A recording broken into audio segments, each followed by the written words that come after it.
আমরা এখন এই ভাগটি করব। 90টি কমলা আছে।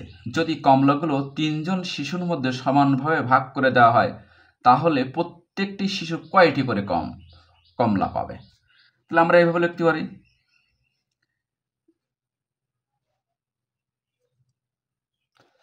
তিনজন শিশুর জন্য কমলা আছে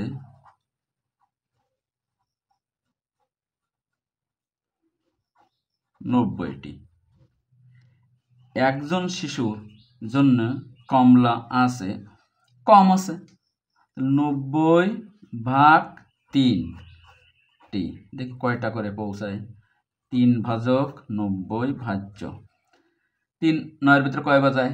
যেহেতু এখন নিয়ে দেখবো আগে ভাগ করা যায় কিনা। 3 3 3 9। এবার শূন্য নামাবো। যেহেতু নামানোর পরেও যদি না যায় তাহলে 0 দিয়ে ভাগ করতে হয়, আমরা আগেই বলেছি।